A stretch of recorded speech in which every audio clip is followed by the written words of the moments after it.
看到福宝咩咩叫提醒徐奶爸加餐，才明白父女俩的默契程度有多高。因为这4个电话开始不希望，他有什么脾气？ 没想到徐福记组合相处不到半年，彼此之间竟有了心照不宣的默契。看来一人一熊远比想象中相处得更好。虽然徐奶爸经常化身端水大师，在镜头前表示对每个孩子都一视同仁，但他对福猪猪的偏爱却是有目共睹。毕竟小福可是4个眷舍中唯一的女孩。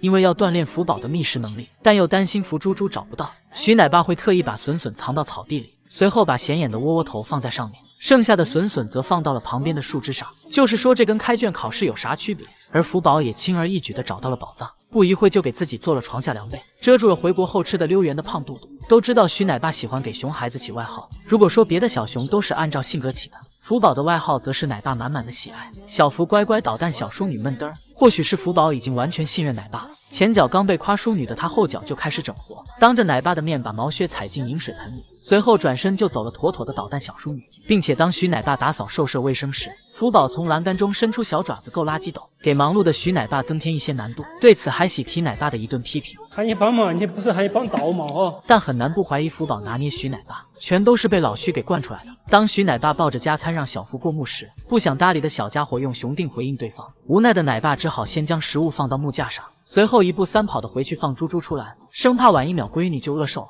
每天早上打扫完混乱的兽舍后，奶爸不管有多累都不忘拿给福宝零食，甚至还准备了胡萝卜以及窝窝头，拿到福宝面前让他自己挑选。而福猪猪也主打一个得寸进尺，如果他想提前吃加餐，而奶爸又在忙，等不及的福宝直接在门口打滚拿捏对方，再不给笋笋我可要把你送上热搜了。就是说感觉徐奶爸还挺不容易的，就算及时给闺女送来了美味笋笋，嫌他动作慢的福猪猪也会不高兴，不是跪地搜刮笋皮就是吃哭竹子，简直把拿捏饲养员的方法用了个遍。但想必也正是徐奶爸的宠爱，福宝才能短短几个月就信任他，热情开朗的迎接新生活吧。眼前这只翻着白眼揣着手冲奶爸骂骂咧咧的小熊，就是奔驰家的大小姐心安。据说南山竹海有个神奇的闭环，就是心安拿捏奶爸华丽专治心安，而奶爸又能拿捏华丽。每次听到心安冲奶爸骂骂咧咧，大宝女华丽都会帮对方再凶回去。心安凶我的话，华丽都会帮我凶回去的。因为心安晚上不睡觉，早上睡不醒，奶爸每天早上都要小心翼翼的去喊他。被吵醒的心安抠着脚，嘴里骂骂咧咧，什么破班还得本小姐亲自去上。承受了熊熊怒火的奶爸也不敢吱声，只能默默打开手机保留证据，方便事后跟馆长索要精神补偿费。而心安早上赖床不愿上班，下午则是贪玩不愿意回去睡觉，奶爸只能狂吹彩虹屁哄公主回宫，甚至有次直接等到晚上11点。我最迟等到过11点。此外，心安还是全网唯一一只把奶爸关进笼子里的小熊。两位奶爸懵逼的看着头顶的大小姐，实在想不出她是如何跑到上面的，最后还是靠接了蜂蜜的盆盆奶，才把大小姐哄骗了下来。可以说，只要心安心情不爽，奶爸也别想有好日子过。吃饭时只因饲养员多说了几句，心安直接冲着奶爸骂骂咧咧，你来巴巴的。有次心安处于发情期，心情不好，奶爸便想安慰自家闺女，结果心安看到他没给自己带男熊，气得狗叫，甚至还想给奶爸大鼻斗。不过别看心安在奶爸面前为非作歹，但一遇到华丽就成了哑火的炮仗，甚至只是听到华丽的叫声，正在吃饭的心安都能吓得浑身发抖。这天心安正躺在地上翻滚撒娇要男熊，被吵到的华丽气势汹汹地走过去怒吼，哼几个啥玩意儿。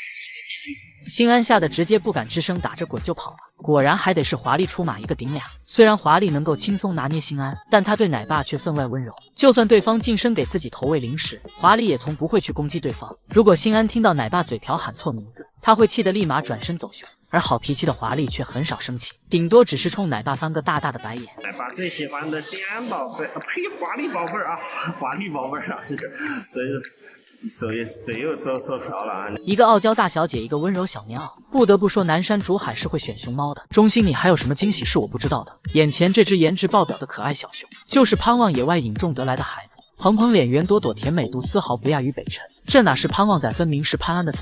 潘望这次生的是龙凤胎，据说蓬蓬脸的甜美小熊是哥哥，而散发着国泰民安气质的小蝇头是妹妹。朵朵间的距离打车都要100块。虽然目前两熊还是兄妹关系，但保不齐后面会来个性别反转。毕竟潘望可是普普发发的亲妹妹，而他们的妈妈奈娜一共生育8个孩子，其中有4只都曾被搞错过性别。只能说在认错性别这方面，我只服虫洞亚特兰大以及娜娜一家。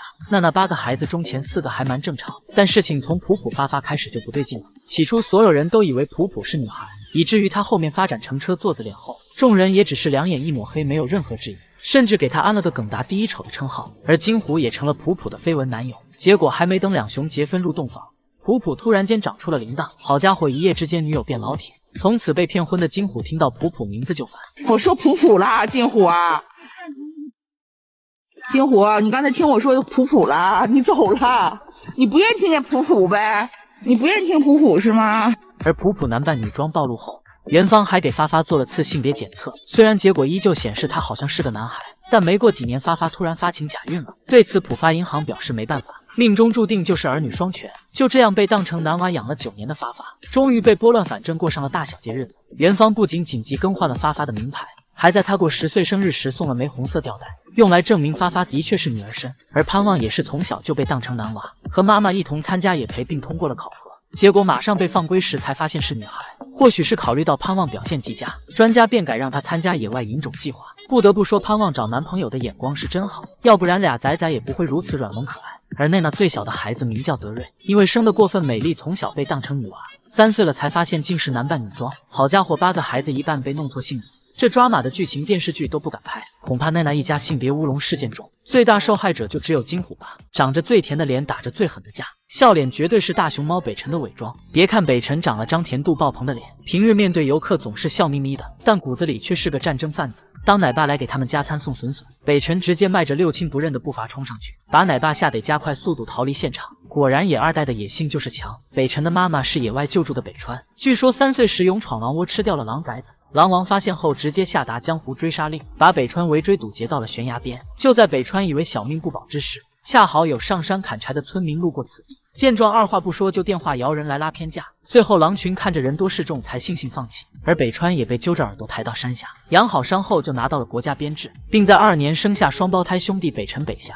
两雄完美继承妈妈的超强战斗力，别看北霞出生时被弄伤手臂而截肢，但她战斗力十足，酷爱找其他小熊约架，一把就扑倒了柯念打跑了季然，甚至还单手把交易从木架上拽了下来。好家伙，难怪江湖人称他为侠客小子。而哥哥北辰的战斗力就更强了，当初他因找女同学要奶喝而喜提单肩，看到奶爸来到院子里放笋笋后，生胖气的北辰扑上去冲着对方屁股一顿乱啃，仿佛在说让我住单间咬死你咬死你。当隔壁交易直宇和嘉欣玩闹时，男孩子打起架来没轻没重的，把嘉欣摁在地上爬都爬不起来，趴在树上观望的北辰都急坏了，小爪子在树上抠出好几道痕迹，那样再这样狠狠打他们呀。独自生活3个月后，北辰强势归来，其他4小只甚至都不敢抬头直视他，生怕被北辰盯上后喜提一顿胖揍。据说北辰就连吃饭都是抽空吃的，吃的时候还要想着今天还有谁没挨揍，主打的就是一个除了自己全是敌人。只见北辰爬上木架对着交易挑衅，发现对方不搭理他，直接上嘴咬。知宇看到后本想过来帮交易打回去，结果两雄仍然不是北辰的对手，直到嘉欣帮忙牵制才将他拽了下去。下班时间别的小熊都回去了，唯有交易和北辰还在呼噜。饲养员喊破了喉咙，他俩也不搭理，仍焦灼对垒是要捍卫各自尊严。但别看北辰打架最猛，但他却舍不得破坏院里的花花草草，就连走路都得小心翼翼。想必这就是心有猛虎细嗅蔷薇吧。